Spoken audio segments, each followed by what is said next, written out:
Vous commencez déjà à lui demander pardon. Moi? Votre chef, non, votre chef est en train d'entretenir déjà des demandes. Vous devez, c'est la toute première fois dans l'histoire du monde qu'on peut voir un président de la République demander pardon à son bourreau. Le travail qui se fait aujourd'hui, ils ont ça l'impact. Il y a un comment vous passeport. Ils ont ça les lots.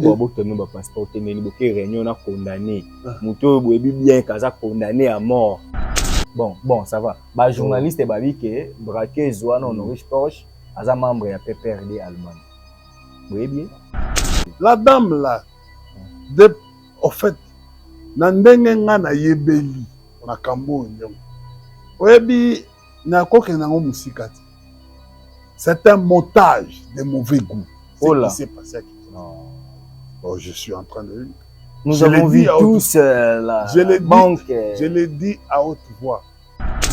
Cette dame-là était à Kinshasa. Les services d'immigration sont là depuis 2019.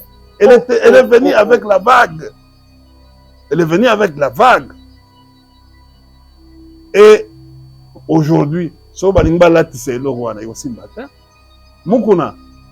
Honorine n'a pas mbote. Elle s'appelle Mukuna. C'est Mukuna qui l'a dédouané. Non, attendez, je dis, elle s'appelle Mukuna Honorine. Okay. Elle est de nationalité allemande. Elle est venue ici comme diaspora. Membre de PPRD allemand. Non, mais je dis ceci.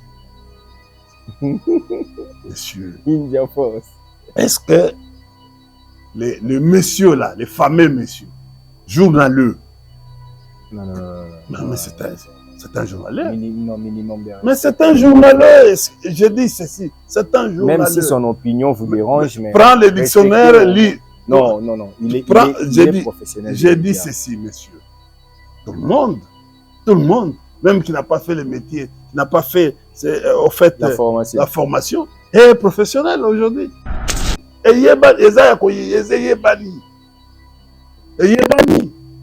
le traitement lui infligé aussi mon amour à la banque na mondo qui a plastique avec plus de 20 000 personnes qui banda bazo betele maboko. C'est un spectacle désolant. Bakangi mwana mwasi wana alobi ofandaka wapi? Oh non, nafandaka awa na banque. Bon, oh non, nazofanda na matungu. Na hôtel. Ole bakumba mwasi wana bakende na ye ti esika afandaka wana. Bango mo ba mikendeli. Bango ba yeba ineni kuna. Vous ne voyez pas que votre scénario commence à être... Vous avez invité les M23 ici. Vous les avez logés pendant 14 mois. Nourris, logés ici à l'hôtel du Frère. Et même, vous avez entretenu leur déplacement dans les bases militaires. Vous savez, la loi sur l'armée, aucun civil ou aucun militaire ne peut se déplacer dans les bases militaires sans l'aval du commandant suprême. C'est la loi.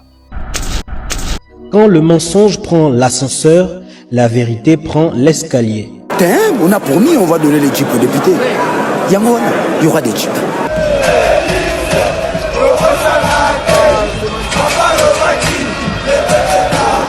Notre ennemi c'est le Rwanda, FARDC, Tomae, Munguna Nabiso Kagame, Congolais, Kangae, peuple Telema, Banguna Bakoti, la Mukati kama mpima tali politiki, Songisaki Bomoto, dans kolo ndenge kwei na maboko Banguna toza la bomoko, mutu moko te akopunde la Congo, soki biso moko te, tona nyongwa mutu te noko, ezapona peuple, punda mwana mai, ezapona yona ye, ezapona ngai, ezapona Congo, ezapona Goma, ezapona Ruchuru kiwanja Bunagana.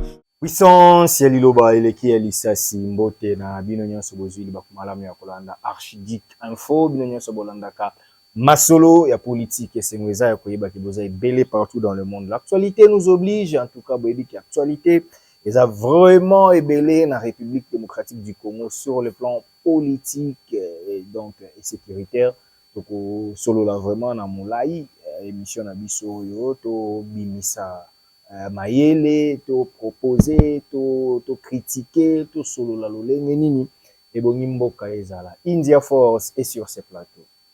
C'est notre invité de ce jour, India, cadre du Parti du Peuple pour la Reconstruction et la Démocratie, PPRD, parti cher à Joseph Kabila Kabange, l'ancien président de la République, le président national du PPRD, l'autorité ou les représentants de Sauvons la RDC, Joseph Kabila, sénateur à vie, comme vous le savez, toujours un cadre, membre du bureau politique de la PPRD, doyen des communicateurs de la PPRD. Avec lui, le a vraiment Masolo et Belé. India Force, Mbote Naï. Côté Yves Kambang. Boni santé. Non, ça va. Ça va. Dieu fait grâce. Boni PPRD. Zali, ça va. Balobi, les Kinabiso, Delphin, journaliste. Non. Et Malobi. Non, il faut. Bon, ça va. Bah, journaliste et babi que braqué Zouane Honorich Porsche, à membre de PPRD Allemagne. Vous voyez bien?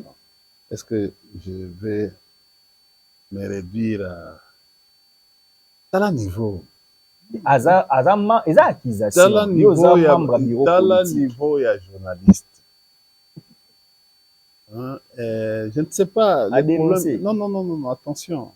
Steve, Limbi Sangai, il y a concerne la journaliste. Il y a une différence entre un YouTuber et un journaliste. Un journaliste a yebi kosa la différence entre rumeur, information et renseignement. Ouais. Un journaliste, outil toujours que non, c'est les faits. Il va au contact du fait. Il traite l'événement. L'élément le plus difficile, le traitement de l'info. C'est un chasseur d'informations. C'est comme ça que non, les journalistes me disent, les journalistes me disent, les faits sont sacrés. Donc, fait signifie certitude, fait signifie événement. Et le journaliste est là, il vient au contact d'un événement, d'un fait. Pour lui, il doit être en contact, c'est-à-dire, il doit analyser, il doit traiter les faits, il doit traiter l'info. Dès qu'il traite l'info, il analyse l'info, il le diffuse. Alors, et c'est ça le journalisme. Mais un YouTuber, il vient d'abord pour faire la différence. Un journaliste commence d'abord par les faits et il analyse. Il vient pour joindre les hypothèses, afin d'aboutir à des hypothèses plausibles. Mais un YouTuber, il vient avec la pensée, même négative. Il commence, il n'y a pas de sujet, et il évoque, il vient, il fait la passion, sa passion, il veut mettre à la disposition des gens. Oui, c'est normal, mais un journaliste, il commence par un sujet et il émet des hypothèses. Et vous voyez déjà que non, il y a une différence entre Mouto Atanga et Mouto Atangati. Ou Atanga métier. Mais quand quelqu'un vient dans une mission, il vous dit que non, India est du peuple. Et il brandit sa carte. Il brandit même les photos. On l'a trouvé en train, par exemple, de chanter la chanson magique dans la salle. Il parle, il est là, il a la carte. Parce que dans un parti politique, pour appartenir dans un parti politique, il faut avoir une adhésion. Ouais. Il faut être un adhérent. Membre effectif. Oh, tu peux même être membre d'honneur. Okay. Tu peux même être membre sympathisant. Il faut une acceptation. Okay. Bon, la l'autonomie de la volonté. La dame là, au fait, nandenge nga na yebeli makambo nyongo. Oyebi na koke nango musikati. C'est un montage de mauvais goût. Ce qui s'est passé à Kinshasa. Oh, je suis en train de... Nous avons vu tous la banque. Je l'ai dit à haute voix. Oyebi moi na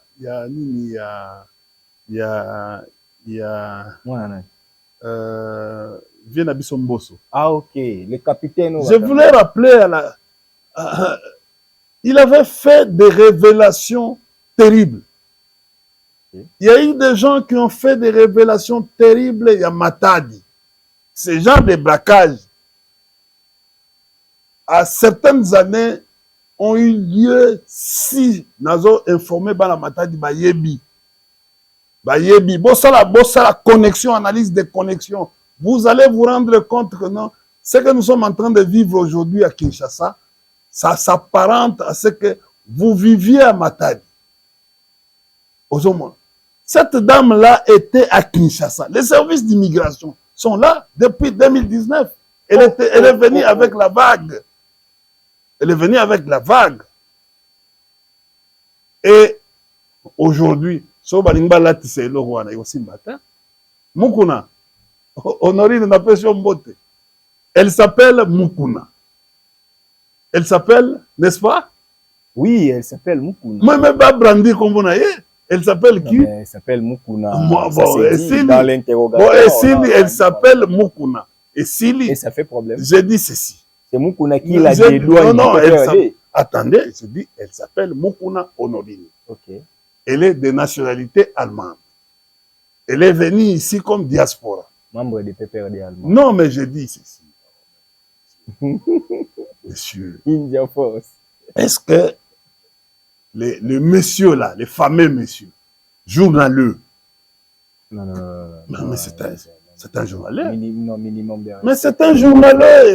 Je dis ceci. C'est un journaleux. Même si son opinion vous dérange, mais... Prends le dictionnaire, lis. Non. Il est professionnel. J'ai dit ceci, monsieur. Tout le monde, même qui n'a pas fait le métier, qui n'a pas fait, au fait, la formation, est professionnel aujourd'hui. Moi, je pense que non, la différence entre un professionnel et quelqu'un qui est un intrus, au fait, moi, India, demain, vous allez m'appeler que je suis professionnel. On essaie de parler de l'insécurité. Comme médecin. On essaie de parler de l'insécurité. Non, vous avez révoqué quelque chose ici. Est-ce que tu peux me laisser? Je suis en train d'aller dans mes idées. Ok. Mais ce monsieur-là, le fameux monsieur, qui dit que non, la dame-là est du PPRD allemand. Et du PPRD allemand. Bon, ainsi, le PPRD allemand, pour le poser, est dirigé par qui? Azana carte. Bisoto teka ba carte te neti bandego ya ide personnes za teka carte na Belgique. Nous avons beaucoup d'occasions parce qu'il y a mais bazako teka ba carte na Belgique pour na ko benda bala. OK. Pour batwa baza ba exilé. Nous avons aujourd'hui, c'est la face du monde. Écoutez. Laissez-moi parler. Nous avons plusieurs IDPS. Aujourd'hui, nous avons même plusieurs IDPS et puis il y a IDPS bar qui évolue dans l'agrément et IDPS Chibala. Tu comprends? Il ne faut pas me parler de cette histoire-là parce que, au fait, les familles ici qui n'ont pas de contenu. Tu es en train de voir les fameux cadres de l'IDPS qui sont au gouvernement. Aucun exemple. On a tellement beaucoup de sujets. Donc, laissez-moi terminer. Ouais. Les lots pendant la calme, tout ça, émission. Tout ça, émission, n'andenge batu. Les émissions n'anga yote, les émissions pour le public. Voilà. Qu'est-ce qui se passe? Cette femme est arrivée, elle a fait ce qu'elle a fait. Vous comprenez? Aza Moutouya, il dépêche. Na kokena muzindo te. OK. Kende retourne au secrétaire général à part. À Bango. Mais il est banni. Et il est banni. Il est banni. Avec le traitement lui infligé. Aussi au monde à la banque. Dans mon dos qui a plastique. Avec plus de 20 000 personnes. Ils bandent à Zobétélé Maboko. C'est un spectacle désolant. Mon toi qui n'a pas braquage. Papa, braquage au fait dans la victoire. D'abord, il doit y avoir une zone de sécurité.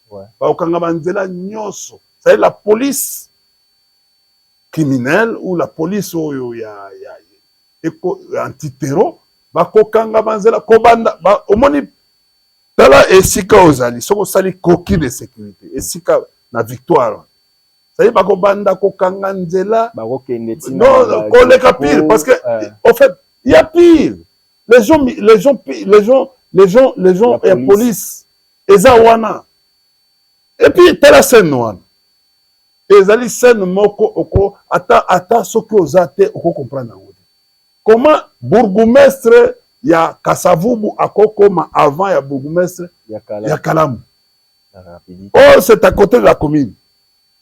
Il est venu, le bourgmestre est venu faire une interview. Premier indice. Autre, et mon ami, il a dit non, biloko ça va monter. Deuxième, bazo kobeta maboko. Plus de 20 000. Aucun policier. Il y a eu 2 ou 3 généraux qui sont arrivés là-bas. Qui ont même vu, paraît-il, qui ont même vu en train cette femme en train d'être dénudée. Hein? Je pense que non, ces généraux-là doivent être invités au niveau de l'auditorat général. On dit qu'on a invité les commandants des opérations. J'ai dit ceci. Mais il y a eu présence des généraux. Il y a eu présence. Mais écoutez, qui donne les ordres? Les supérieurs. Mais on va. Mais les flous. Je te dis, où est d'abord le procès à moi?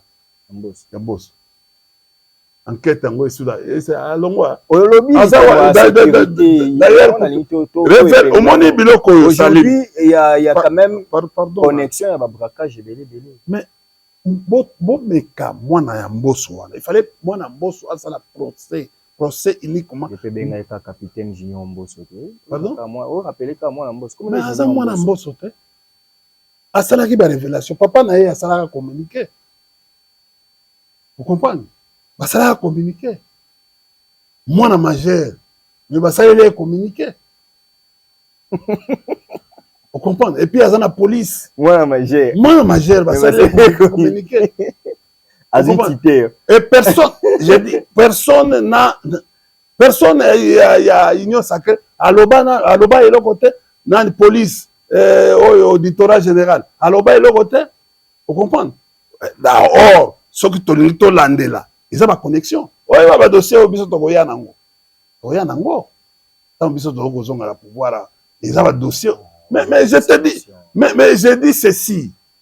Mais vous voulez quoi? Nous voulons rétablir l'État. Le rétablissement de l'autorité de l'État doit entrer en connexion avec tout ce qui. Nyonso, Kukutu biso. Nous, on pensait que non, la procès Kabila va condamner Kabila sur base de la gestion. Gestion de Kabila pendant 18 ans. Nous, on va travailler sur base de la gestion. C'est-à-dire que nous, on va avoir des dossiers ici sur base de gestion. Pas de dossiers factuels, non. Pas de dossiers fictifs, non. Non. On va avoir des dossiers par rapport à la gestion. On va faire la différence. Pas de dossiers, vous pensez, non. Par exemple, sur Kamati Ram, nous allons décortiquer Ram. Tokamata 100 jours, nous allons décortiquer 100 jours. Tokamata par exemple, IOM. C'est-à-dire quoi?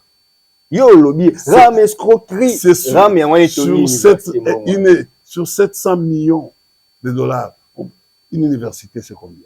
Et c'est quel il faut autant à niveau à l'université. Ah, architecture est bien bon papa. L'auditeur les a combien? Comparé à mon université à King. Il y a combien de facultés là-bas? L'auditoire les a combien? Il y a combien de logements là-bas? Ok. On a vu les coûts. Pourquoi va pas si coûter?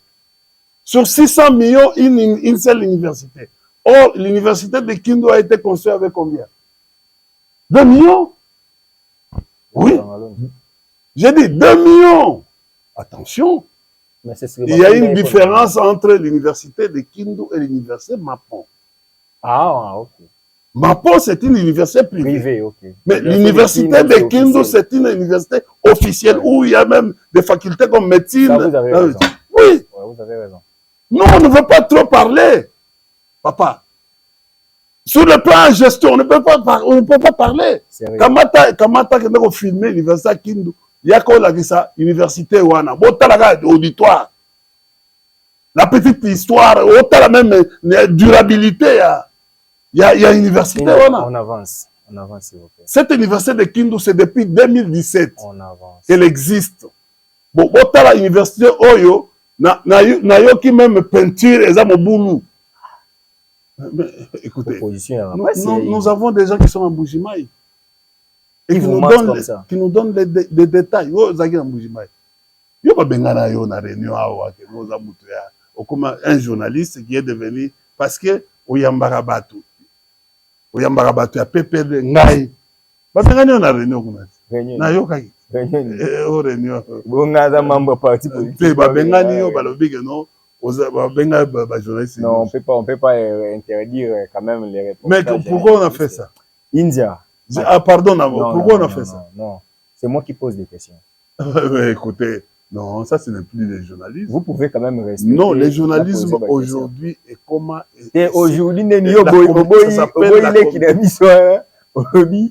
c'est un journaliste qui ne connaît pas. Alors, tu peux respecter ta éthique. C'est un journaliste, quelqu'un qui a le numéro du président, il l'appelle à ma présence.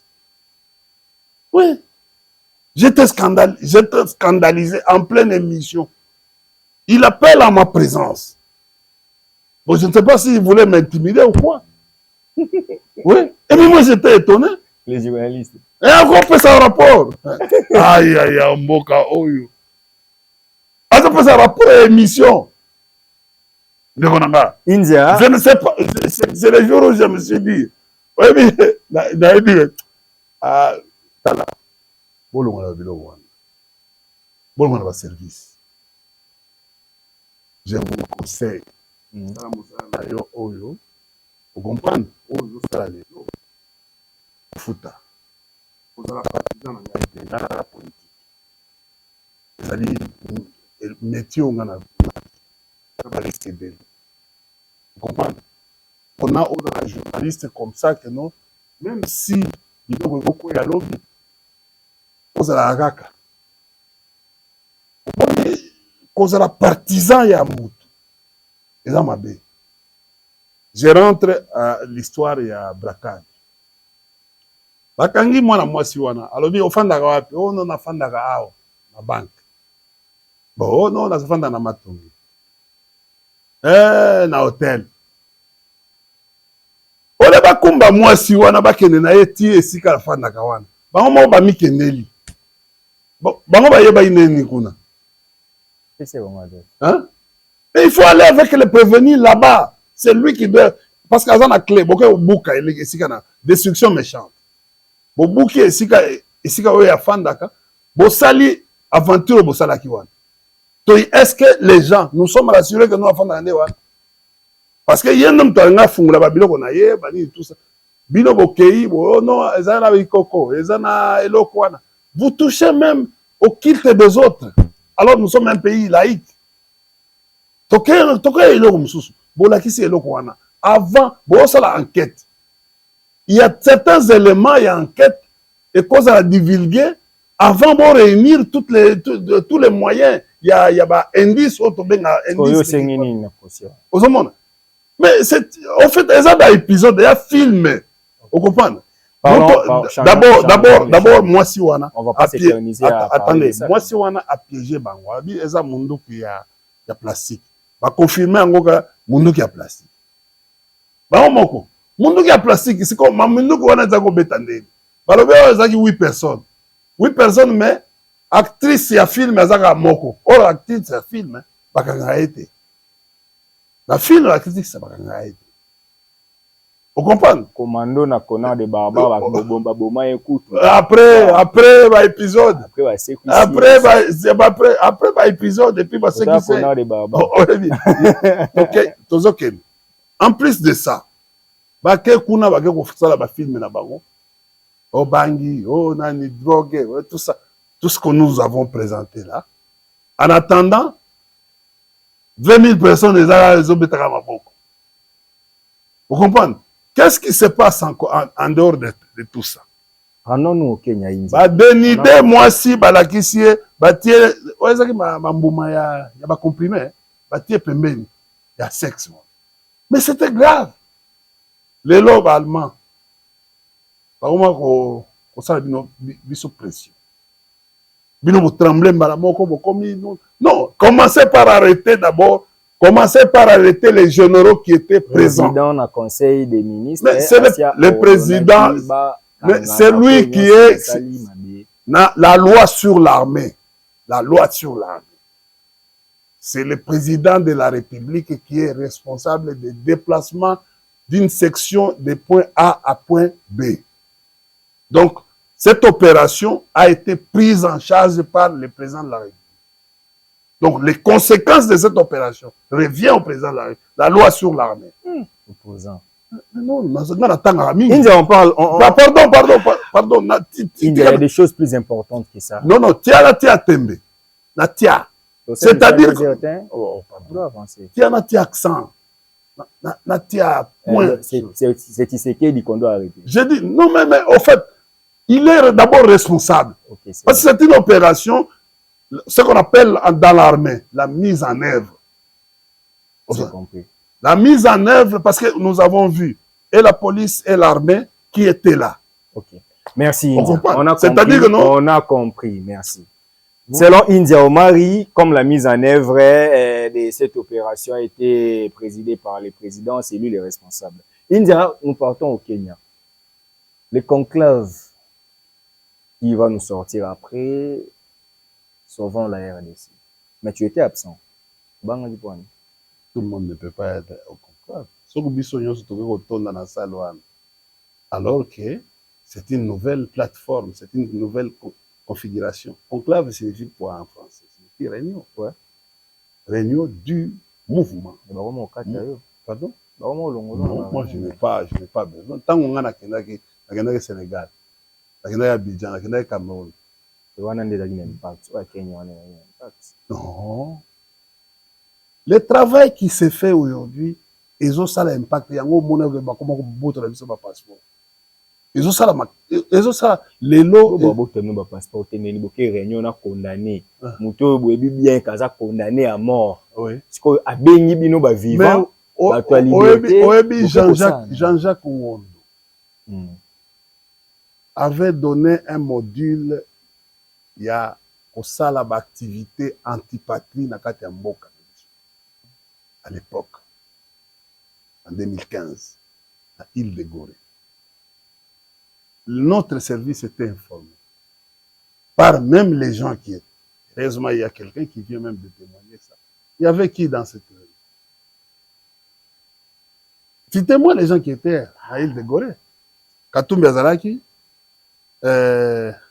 Monsieur Chilombo Azalaki, Vieux Kakwa Maregizi Azalaki, Ndeko Mukeba Azalaki. Un certain nombre de gens qui étaient là, ils sont partis, ils sont revenus. Faites la différence entre Kabila, qui est démocrate. Ils sont rentrés au pays. Et ils sont rentrés au pays, ils ont même tenu une réunion dans Niniao pour restitution. Ce sont les opposants. Ils sont au banga bangote, bayaki, basali hero qu'on a bango. Bon, en fait, c'est un enseignement qu'on leur pour paralyser la ville. Bon, comme on n'avait pas, nous on n'est pas comme nos amis ici. Quand on vous dit que nous, dans la étude, ce qu'on tangi et qu'on a fait ici, et qu'on raffermit yo, qu'on tanga, au monde que nous, ma bena malamu. Vous comprenez? Au monde non, si vous n'avez pas des éléments approfondis, on insiste, on a bloqué, Vous comprenez? Ils sont arrivés, on a trouvé normal. Et on a continué notre chemin. Mais vous dites aujourd'hui, Kabila, au fait, est condamné. Il est condamné pourquoi? Par quelle justice? Et procédure ni ça à condamné. Kabila est AFC, c'est ça, non? Monsieur Chilombo avait dit que non, l'AFC c'est Kabila, non? Mais hier, à l'Obaki, à Bimi, à Bruxelles, à l'Obi, non, ben, écoutez, M23 FC, Ezali, Kagame. Ils sont Kabila. Non, il tend la main à Kagame. Attendez d'abord, ordonne, Batunaye. Vous qui sont sous dans son emprise. Et y compris Kabila. Moi, je comprends pas. Il a été clair. Quand il a tendu ses selon les présidents, c'est Kagame et les chefs. Laissez-moi. Moi, je parle de ce qui... Tu es journaliste. Je vais te faire rentrer toujours à ce que vous appelez la communication des masses. Moi, qu'est-ce que j'ai fait? Non, mais le journalisme, ça dit que non, il ne faut pas citer quelqu'un qui n'a pas été cité par l'auteur. L'auteur a cité Kagame. Il a tendu une main surréaliste. En diplomatie, on appelle main surréaliste. Ça s'appelle même en diplomatie. Ça s'appelle ça la capitulation. Un bourreau que vous avez considéré bourreau. Vous venez devant le public sans passer par des négociations, au yé ou sali. Mais c'est ce qu'a juré. A juré de ne pas faire De Gaulle. Général de Gaulle a dit non. Devant la capitulation, la France ne paie jamais. Et il a quitté en France pour aller chercher en fait l'appui chez Churchill. Et ça, histoire, il y a relation internationale. Et ça, histoire, il y a monde. Et quand il est rentré, il est venu. Il est venu parce qu'il y a eu une complicité. Il y a Maréchal Pétain. Quand il est rentré, il a pris la France. Il a fait arrêter Maréchal Pétain, qui est mort en prison. Et ça, histoire, nous avons révélé l'histoire parce que l'histoire ne saute pas. Pardon? C'est-à-dire, votre problème comme journaliste, c'est Kabila. Non, moi, mon Kabila, c'est un acteur. On vous reproche j'ai dit, d'aller répondre à une invitation d'un condamné à mort. Et l'UDP s'insurge contre comment vous allez... Est-ce que vous commencez déjà à lui demander pardon? Votre chef est en train d'entretenir déjà des démarches. Donc, il est en secrétaire. Mais écoutez, j'ai dit votre chef est en train. Notre chef. Mais au fait, nous, on ne veut pas. J'ai dit ceci, écoutez. Mais, mon chef, c'est Kamanda. Mais l'INPC. Ok, merci. Merci. Il dit pas. Merci. Yo, c'est sous DGT. Non, on a DG, oui, mais j'ai appartenu à une corporation. J'ai dit ceci. Moi, est-ce que moi j'ai parlé de corporation? Oui, chef, on a dit ça aussi. Est-ce que Naï, la lobby boye? Je vous ai dit au début, vous devez faire attention. Ok. Vous devez, c'est la toute première fois dans l'histoire du monde qu'on peut voir un président de la République demander pardon à son bourreau. Parce que regardez, quand vous regardez la situation, l'évolution de la situation, dans la déclaration de principes, 6 principes, nulle part le Rwanda est cité comme pays agresseur.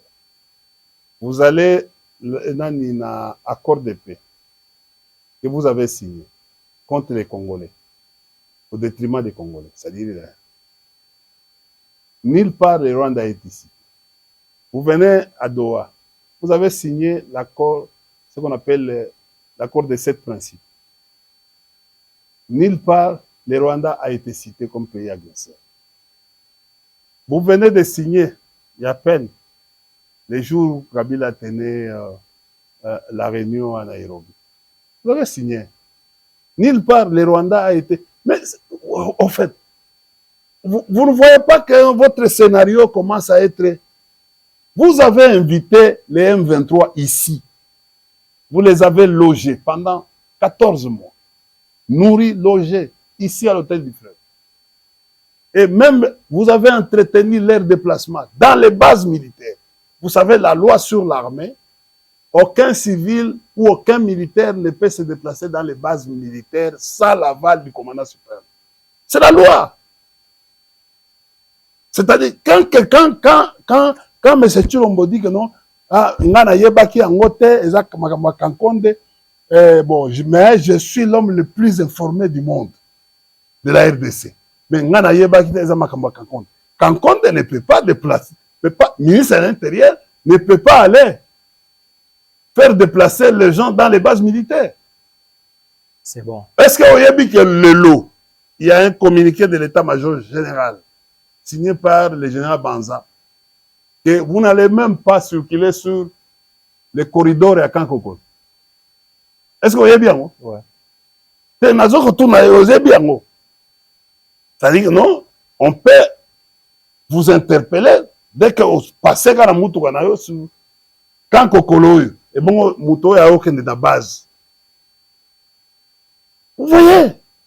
Bon, s'il arrivait que nous, politiciens, on se saisit seulement, il y a communiqué Wana. Parce qu'aujourd'hui, vous gérez, l'armée se gère à travers les communiqués. Donc, comment tu as communiqué Wana, bon, par rapport à communiquer, par rapport à arriver à un 23 à Kinshasa. C'est communiqué peut nous, Bogolobadine. C'est communiqué avec 3G. Écoutez, il y a des communiqués. Il y a même des communiqués. Que dit la loi? Avant, il y a même des communiqués, général qui Saint-Pierre, qui Tumba, tout. Donc, je dis ceci, nous, on a. Le problème, c'est quoi? Souvent, les Congo, bino bokangela ngo Koutino, bino bassin, bobeta Koutino, azo AVC, les lois commis inaptes, église n'est pas message de vie, l'armée de victoire. L'armée de victoire, Siliki. Kabila doit payer les droits d'auteur pour nous sauver le Congo. Déjà, vous savez, plagiat, na Komba Muninga, et bino boloba que Congo a déjà sauvé, il y a quoi le sauvant le Congo n'engini. Koutino a été condamné, il a été traité de tous les mots, tout ça. Ce qu'on les lonne ni beaucoup revenir. Na makambo yo bo condamné la Koutino pour boloba pe sauvant le Congo. Wana penza bato ya armée de victoire bazana kanda. Et puis, Oebaka, chanson Mogo Sauvons le Congo. Il a dit même avant. Oebaka. Vous s'inspirez dans ce moment. Au fait, il a un brevet. Parce qu'il y a des brevets. À protéger, on dit. De notre maillot, il a un brevet. On va monter à Bandagi dans la chanson. Naïe. Antériorité, t'as pas. Et puis de deux. Ouais. Comme Madame a breveté, il doit se taire. Il doit commencer par se taire. Vous savez, il n'a pas. On peut s'imaginer que non. Bon, il y a qui après Moutou Azari la chanson, mais il n'a pas protégé son œuvre. On devait dire, c'est la propriété intellectuelle. Propriété intellectuelle. Mais il devait protéger ça. J'ai dit, non. Voilà la zone qui est sur le plan intellectuel. Oui. On a voyé, il y a un ministère de la recherche. Oui. Auquel. Donc, continue à protéger souvent les Congolais. Dans le lobby. Et puis, il y a une zone qui analyse. Sauf qu'ils ont souvent les Congolais. Il y a beaucoup de pays qui s'appellent Congo. Non, mais il y a beaucoup de pays, j'ai dit beaucoup, ça commence par deux. Ouais. Ici, nous sommes la République démocratique du Congo. Et souvent, la République démocratique du Congo est différente de Sauvons les Congo. Pourquoi? Parce que ici, nous avons même les objectifs. La différence, c'est ça. Ici, nous avons les objectifs. Où on a les objectifs sur papier. Parce qu'il y a ici, il y a même des gens auxquels sont assis, ils ont produit des documentations. La documentation. Mais il y a des sangai. Et là, on dit eza nango. Et mouvement, on a ce qui est mouvement ou bien église. Même église. Azan ba statut. Mouvement et aux en papier. Oui, déjà, messieurs, aux intellectuels. Comment vous avez un langage léger? C'est comme si... Non, ezali bino batu, bolingo luka polémique ou ezanata. Sauvons le Congo et sauvons la République démocratique. Comme je vais te dire, toi et moi, actuellement, nous devons sauver la République démocratique du Congo face à la tyrannie, face à la corruption, face au vol, face à la violence faite à la femme, comme on a vu avec Mukuna. Oui. De quelle partie? Mais ces histoires qui se passent ici, okay. Oh, c'est passé dans la capitale. wapi différence na o babiloko et ça na est la violence. J'avais reçu le philosophe, l'artiste Jean Goubal Kalala, qui selon lui ne donne pas crédit à tous ceux qui ont participé aux assises de Kenya parce que la majorité de Moniwana, ce ne sont pas des exemplaires. Mais nazo yebisa à tout moment. Oui, tribalisme au Tozolo Balelo sauvons la République démocratique du Congo face au tribalisme. Vous comprenez? Les alliés importants, c'est ce qui divise un musicien à sa fin de carrière, à sa inspiration du sous-soutien, il entre directement dans la vie politique. À côté de la vie politique, bah bengani na parlement parce que il y a eu fraude. Il n'a pas trouvé le temps. Aujourd'hui, Azali en perdition face à l'inspiration. Bon, moyen qu'on composer sous ma chanson, ils ont soupé. Bon, il vient par la voie facile, il dit bon, comme je m'appelle Kalala, je dois aller attaquer les autres par rapport à ça. Non, on attaque quand on a une valeur dans la tête.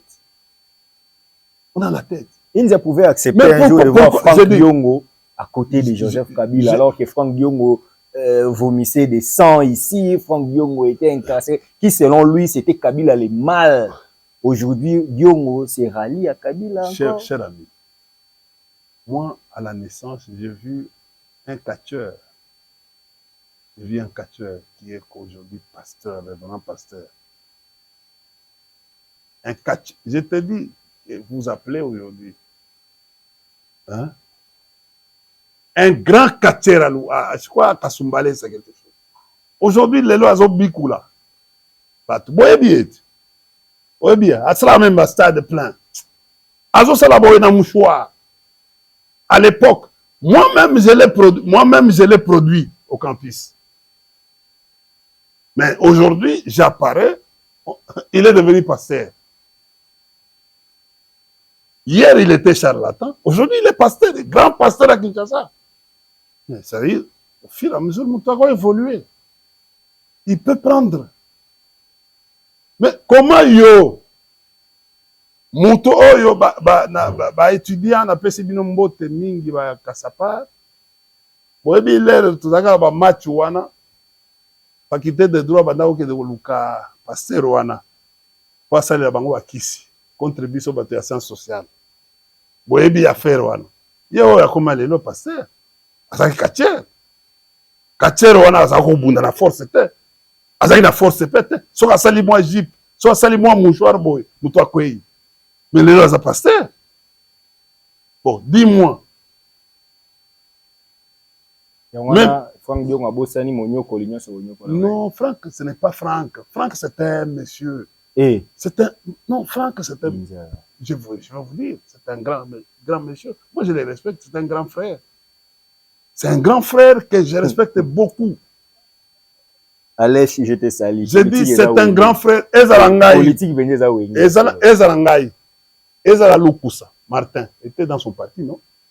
Ouais. Est-ce que vous voyez que non, Martin Lukusa était secrétaire général et à Franck Diongo. Franck Diongo a formé beaucoup de gens, y compris moi-même. Ok. Y compris moi-même.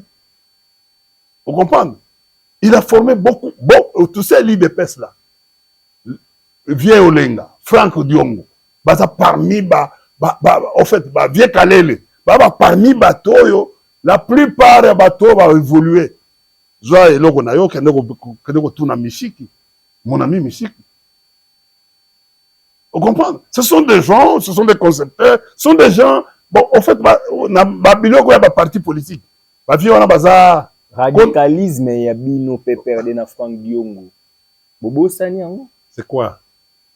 Mais boyo kanate Franck Diongo accusé Kabila en politique il y a une notion.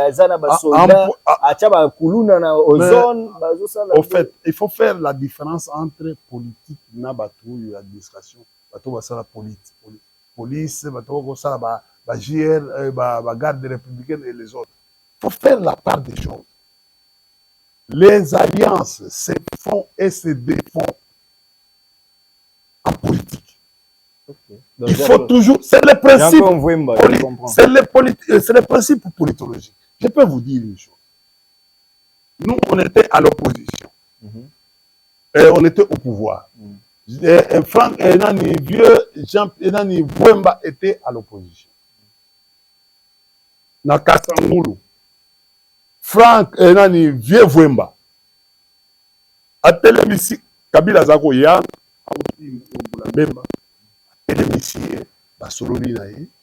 devant le public. Il a plaidé pour moi, India, le vieux Vwemba. Le vieux Vwemba. Luzanga. Jean-Claude. Et une semaine après, il y a eu action. Azaki Wapi. Et aujourd'hui, ce vieux-là est mieux respecté.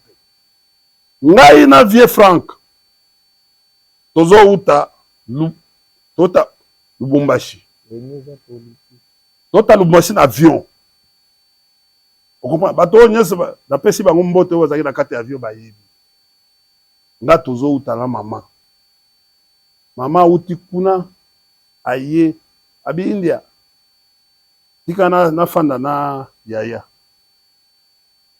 Aye ba fandi ba sololi. Mama Olive. Na ndenge tokomaki na Kinshasa.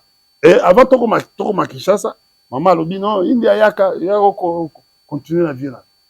Non, ce n'était pas la politique que vous avez politique les pays aux opposants, mais non, dans lobby boye, ce n'est pas ce que vous êtes en train de voir actuellement. Dans l'ère à Kalatan, on a zaki le pouvoir. Nana Peter, vous avez combien de fois?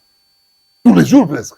Neti Mikolo zo côté. Nabi yokana ibisayo. Nana Peter, vous avez combien? Nana Kabuya, vous avez combien de fois? Les autres, tout le monde a combien de fois? Okoye Bisangai, qui de ces pouvoirs-là, aujourd'hui, vous en a été? Qui de ces pouvoirs-là, Yebisanga tokutana wa. Ozi téléphone otomboli. Te na tuniyo, ngai na tuniyo, toza awa. Yo za okuta biso, tozo fanda, tozo kende, ko se kotoye même na ba famille bana na biso baza koyebana. Mon père toke na restaurant. On comprend. Côté facile place. Mais non, le tika ba biloko wana. On comprend, au monde papa tata. Politique ezali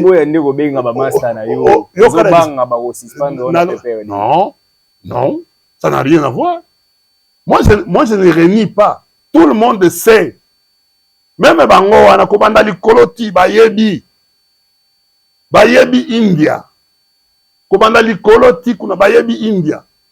Mais le problème c'est quoi? Ngai tolinga respectabilité. Aux en respect.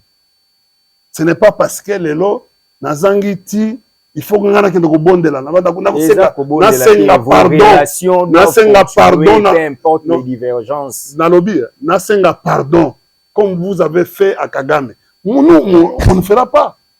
Je préfère pour ma dignité et mon honneur, je ne le ferai pas. Dans ces cas, je dis non. Ozo rompre la relation na yo, ce qu'on monique non, aux camarades na ngai. Aux a pouvoir. Zoa téléphone. Il est peut-être occupé, mais moi c'est au bengi et ça. Moi c'est au okufa, paix à son âme. Vous comprenez? Paix à son âme. Un ministre délégué il y a défense. Akena au monaï. Vous comprenez? Madame, on pourrait sauver sa vie. Nazo comme on a premier ministre tout ça, on pourrait sauver sa vie. Qu'est-ce qui a manqué que non pas expliquer babimisa mwana mwasi wana akende azwa ba soin. Mais lelo on ça va communiquer. Qu'est-ce qui empêche ça? C'est que aussitôt que parce que ministre wana abimaki akeko tala ya azo sala ministre wana kuto azo sala témoignage ministre délégué wana abanda pe ko yambo mingi na émission ndiko comment mais te na tuni mais attaque leki nanga na l'air wana. Mais les lois qu'on dit mangate, on dit mangate sous terre. Nous on a fait sa pub. On moni ba période wana. Basile longo. Pour azwa ma matériel wana ya matériel na ye nyoso pour ça la campagne. aya osenga ngane mon numéro na pesa ye na kotsa ye en contact avec le vieux Katumba. Mais lelo akondima nga sute asa mona asa zwa téléphone mkomzuzu abi bo India ndenge oza wapi nazotanga natangi ya Basile Olongo. Vous comprenez? Oyo mususu. Mais tango to bandi na excellence. Donc to bandi to bundi kosa ba récolte kosa pib yo yebi même ba chemise bitirix ayeko kotela biso abandi ko tongele ba chemise balini. Nous avons fait. Qu'est-ce que nous n'avons pas fait? Mais à un certain moment il faut retour. Biso tozakaka ya boye nazana mutema malamu ya koyamba batu mais nazana neti 1000 pattes. Est-ce que vous avez sûr que son rôle est aussi on a pensé pour réussir? Et yango zo simba. Omoni aventure basala ya braquage. C'était bango bazo travailler na réseaux sociaux. C'était pour chasser. Mais yango ils ont dit. Sauvons la RDC. Ils ont mis makasi. Ils ont talaka paf. Et nous on a fait sciemment pour que va arrêter Kikouni. Ah OK. Ouais. Au moins il a avoué. Oui, on a fait sciemment. On a fait sciemment, c'était d'ailleurs Goutunga sona kindagane ngaza sous grave. Keba wakanga ngai kaka kichasa inda. D'abord faut aussi wakanga. Mais non mais en fait c'est ça c'est aussi la politique. Vous savez quand on est dans un sens avec un tyran ou dans un pouvoir tyrannique, il faut un certain moment parce qu'aujourd'hui c'est à notre avantage. L'arrestation de Kikouni, c'est sur le plan international. Le gouvernement, le régime a eu une pression extraordinaire. Pour la Moutoumoko, Kikouni peut amati. Hier, dans le peu de temps, a eu 10 invitations. 10 invitations. Comment dans un peu de temps, a eu 10 invitations. Mais en commençant par les États-Unis. Mais au fait, aujourd'hui, même si on veut saisir, ne me tiens pas rigueur. Même si on veut saisir passeport, sauf-conduite.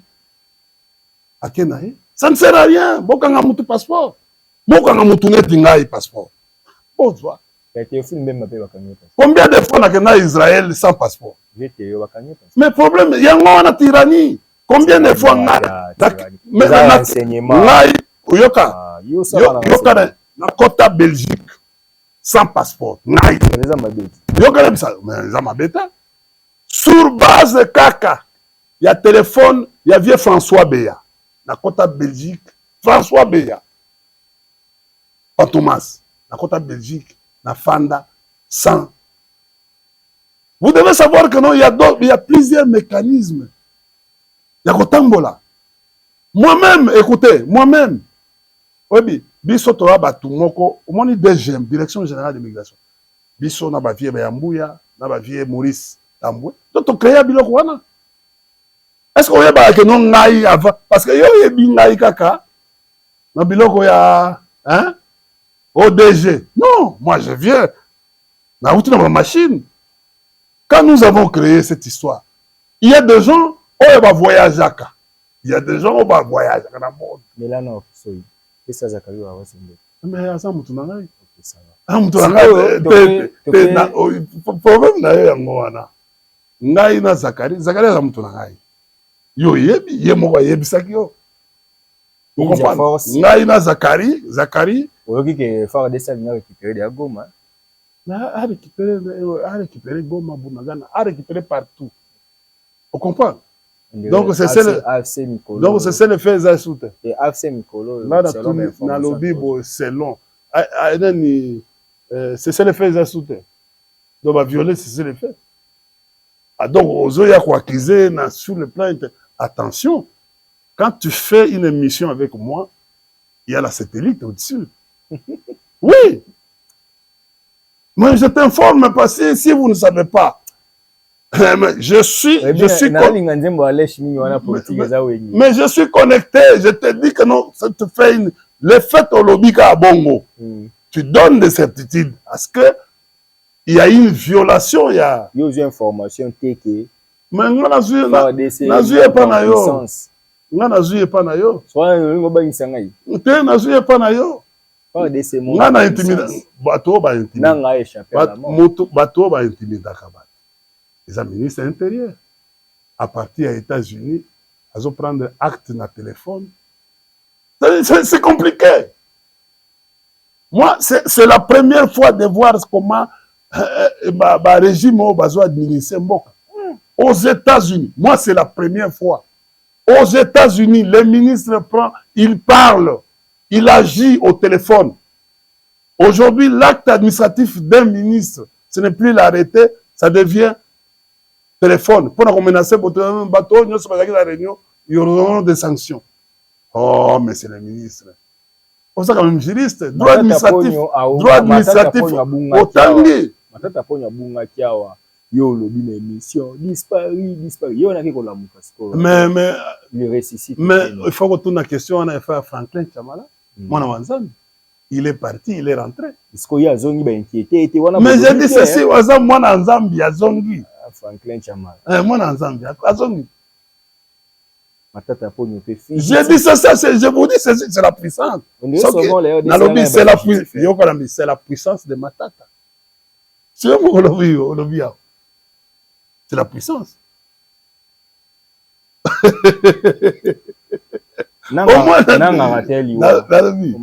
Mais ngana biloko wana te. Ngai yako tuna ngai makambo ngai nako ngai yako tuna nga makambo ita ezala sens. Tuna nga makambo ezali. Même la rébellion nous dérange. Non, écoutez, Nanga fait quoi? Il fait la lutte armée. Moi, je suis dans la lutte pacifique. C'est ça, il y a une différence. Moi, je dis ceci. Non, vous n'allez pas me conditionner. C'est comme si, oye na mundu kia olobi non, yo, ça va communiquer contre Museveni. Je sais qu'aujourd'hui, biloko izo salema mabe na Ituri. L'Ouganda est là-bas. L'Ouganda est en train, aujourd'hui, c'est une agression. Ce que l'Ouganda est en train de faire dans la partie Ituri, c'est une agression. Ce que la ligne l'ADF est en train de faire dans la partie nord, Grand Nord, c'est terrible. L'ADF est une émanation de quoi? De l'Ouganda. Qu'est-ce qui se passe? Est-ce que aussi il y a quand même communiqué bazo bomba terrible dans Grand Nord. Aussi il y a quand même le premier ministre ou gouvernement ou même le président azolo ba makambo ya ADF nalo. Ou azolo ba makambo yo le kanana Ituri. On comprend? Procès moko ezo vanana oyo ya Lumbala. Akoma wana batari médecin. Ezo banana novembre. La Belgique. Oye, yoka. Bakomema mutu musu, bakomema tata wana kozonga susu na CPI. Tata oyo azaka na CPI. Kala mingi ta kozonga susu na CPI. Mais dossier yango ezongi, effacer les tableaux. Mais j'ai dit, mais écoutez, na cause ni. Non, il était condamné na infraction. Non, infraction oyebi. Na kolobate. Si, bon. Non, papa. Hein? Papa wana za quitté. Azana si bon. Aza quitté. Si bon na. Qu'est-ce qui se passe entre vous et Moïse Katumbi? Parce que je suis quand même. Il n'y a pas de problème. Mike Mukeba dit que non, Katumbi ne peut pas aussi s'aligner derrière Kabila. Est-ce que lui aussi c'est un candidat président? Kabila n'a pas été choisi, n'a pas été autoproclamé. Kabila a été choisi par les participants. Il ne s'attendait même pas. J'ai dit, quelle enveloppe? Qu'est-ce qui s'est dit? Vous pensez que non, Babylone, vous avez aux États-Unis plus de 1 milliard et quelqu'un a lobby. Et puis vous récoltez le Mogoté. Les lobos, ça là, premier ministre Abimiao. Premier ministre Yambokao. Il faut que nous votions dans la Banque centrale. Mbongo Nini Bimi. Avec 6 ministres, Babimi Namboka aux États-Unis. C'est la forum. On a même un investissement. Investissement dans le 400. Hein? Il est 400. Zéro. Il n'y avait même pas chef de quartier des États-Unis dans le forum. Conclusion, non, moi je peux pas. Julien, c'est un ami. Oh, Tozagi na une rébellion, dans le mouvement de libération africaine. Na yebie koleka. koleka yo. Mais bon, pas koleka ye moko. Je dis, je connais Julien. Ngai na ye, toza ba produit ya Afdel. Soko keyo kamata micro na yo lobby yo, masa na yo India, on comprend la lobby oza produit ya Afdel. Katumbi tobo. Zela nano. Julien n'a pas Julien. Comme ça président ye moko amona ayo kabiloko yo, Julien azako loba. Tala niveau ya politique, ya politicien. Tala niveau ya politicien. Mikolo yo. Na kobi amoka apekisa ngai abenga ngai asenga ba pardon. On a chantage hein? Non mais ça chantage politique eza wengi. Maintenant na lobby. Mais yango ba mema biso na wenge. Biso trop saka na bango. Le premier gouverneur. Dans tout bandi campagne kaka, premier gouverneur ya koloba maloba mabe makasi. Vous comprenez? D'ailleurs, dossier na ye le kaki, c'est parce que azaki mutu na biso mutu to lekisaki dossier wana. Nde akomaki ministre. Vous comprenez? Mais asali manœuvre na ye, atikali kaka. 400 investisseurs. Mais yo yebi 400 investisseurs. Premier ministre à qui États-Unis? Na forum. Vous savez, conclusion forum wa nyos. Faut on a officiel. Comment dans un forum où il y a la premier ministre, botin d'état gouverneur, atta chef de quartier, atta un officiel, les États-Unis vous a saboté parce qu'ils trouvent que non, mais il a signé avec les Rwandais. Vous n'avez, laissez-moi, vous n'avez jamais signé un contrat ou un acte avec les États-Unis. Mais nazo yebisa yo. Oyo ya premier ministre. Mama Soumi. Mbongo combien bima pour avec 6 ministres. Mais azana ba agenda na ye. Toko kangaye madini te. Azana ba agenda na ye. Biso tozana lelo tozana sauvons la République démocratique du Congo. Pas les sauvons le Congo. Sauvons la République démocratique du Congo contre la tyrannie, contre les vols, contre les détournements, contre la xénophobie, contre contre le tribalisme. Mais c'est ça les objectifs. C'est-à-dire, venez tous contre la faim, contre les phénomènes Wameso. Au fait, le président lui-même avait dit que non, à compenser taux d'achat, taux de pouvoir d'achat. Mais nous sommes en train de vivre. Mais bisoto, il faut boya to sangana contre Babylone Kouana. Vous savez, les tala. Ce qui se passe, les phénomènes en meso. Il y a un phénomène moko, oyo, ils ont appauvri davantage les Congolais. Regardez, les dollars aujourd'hui, les francs congolais s'apprécient jusqu'à 17. Vous comprenez? Mais yoki le long le matin, so ok na ba nini comment 24? Bandi ko matati. Il y a 23. J'ai dit mais yo lobby 23.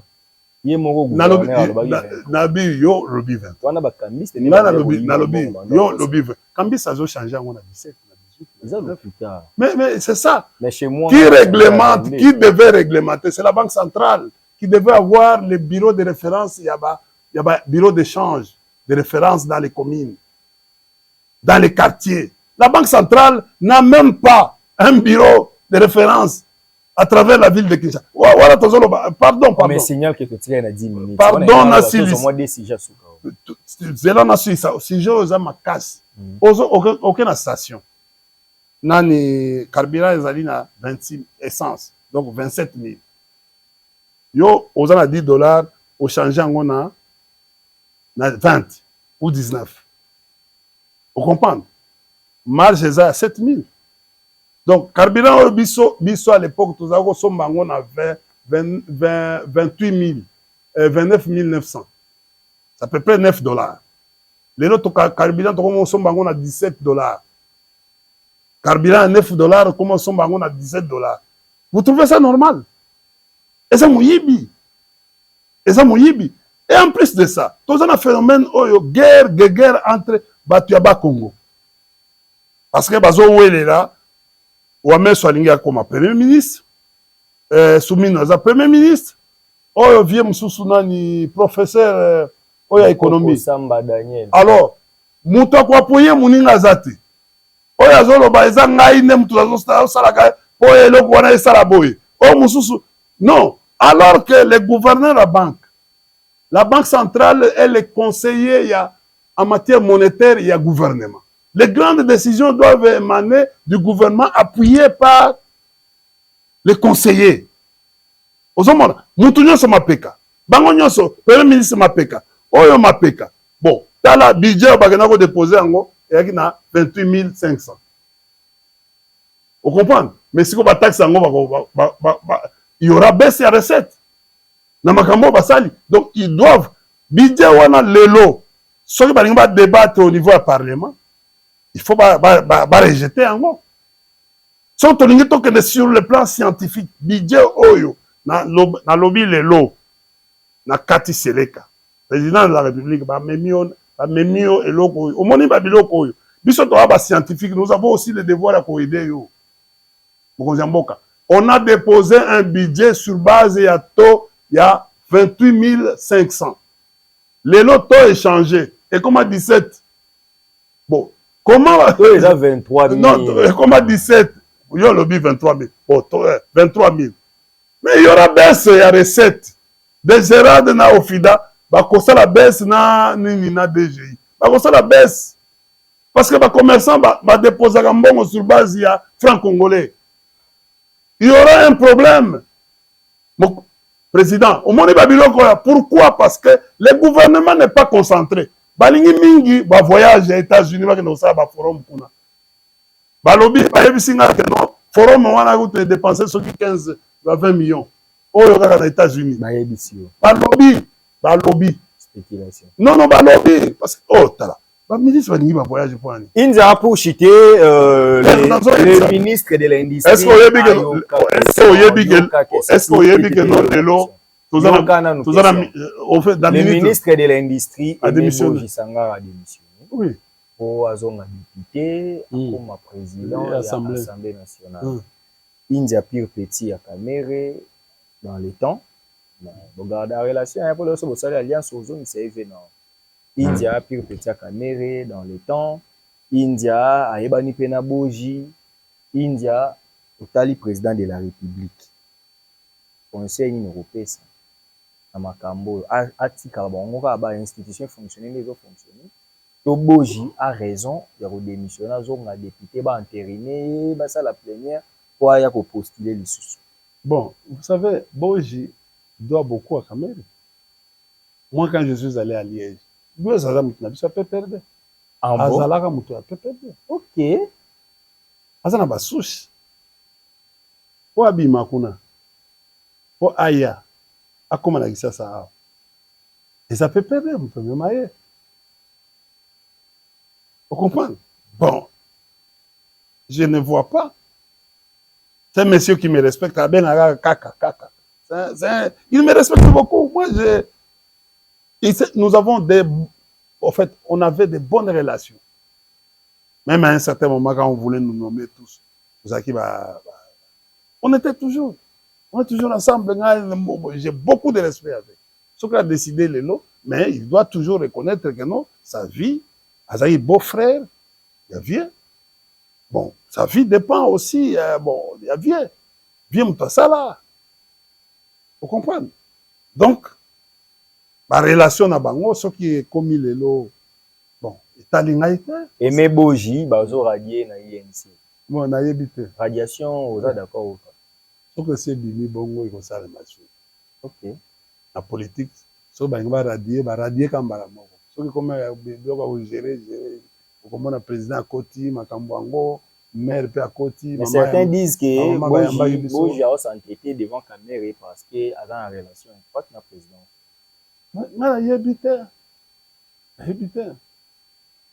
ngai na yebite nga kan wana etali ngai te nakotaka na kan wana te ngai yebisanga makambo kabila nakobetelo makambo te mais yoza politique yo politique ane biloko wana te bato baza bato basiba échouer na tableau baza souté oyo etikali wana eza kaka elilingi. Vous comprenez? Yango moni mbwa soki aza su na mino te. Akoma na ba intimidation, ba kanga, ba boma, ba sala iloko ya mabe, tout ça. Mbwa soki aza nanu aganga mbala moko. Moni lion ndenga zalaka. Vous comprenez?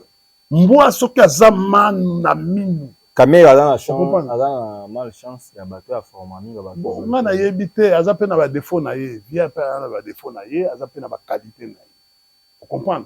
Vie ngai naza na kamon, ngai na kosa la pibe ya kawana te. Jamais. Ce n'est pas mon travail. Vous comprenez? Ce n'est pas mon travail. Soka zaki na besoin ya koradia, nga radie bandaka. Baza na ba relation na bango o e dépasser nga na yo. Kokota makambo wana ya boji na vie wana te. Vous comprenez? Kokota nazo yebisa yo oyebi jour bakanga. Oyebi jour bakanga vie. Mutu abenga ngai naza na pongi eza boji. Vous comprenez? Asta na Liège. Yoka. Mutu abenga ngai na boji toza. Omoni ka te leba nomaye.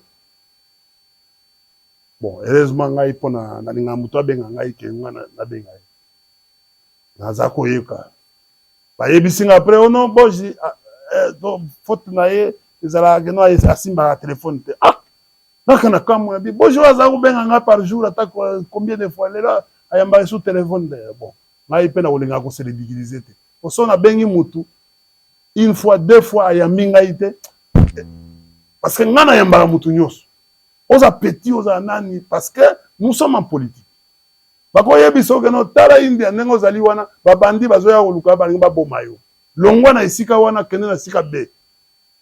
Quelqu'un, c'est comme ça que je prends les numéros na benga o benga nga masqué, o benga nga boyi. O sala o ya biloko mikolo par exemple ya enregistrement. Neti bande ko yo ayi de pes ba yera style ya ko enregistrer ka bato. Moi j'ai toujours prudent. Je dois attendre biloko zo yebisanga. So que eza nango te na yebisi ko no naza pressé ou bien naza kata mutu kana volant na kolukaka formule moko ba politesse de manière na se débarrasser na yo. Yo moko so vous êtes intelligent vous comprendre que non type vous comprenez. Mais je vais te dire na kokota makambo ya bougie na beau-frère na été. Ex-beau-frère. Asa kaka. Baza mabana na kati. Kosi kokota makambo wana te, je suis en train de te dire, oyebi vie, omoni na koti mambo. Oyebi, défaut moko via zala nango. Défaut moko via zala sentiment. Veka nga nenga na yebeli. Omoni veka nenga zali wana. So okei ko funda ngai. E pa na ye.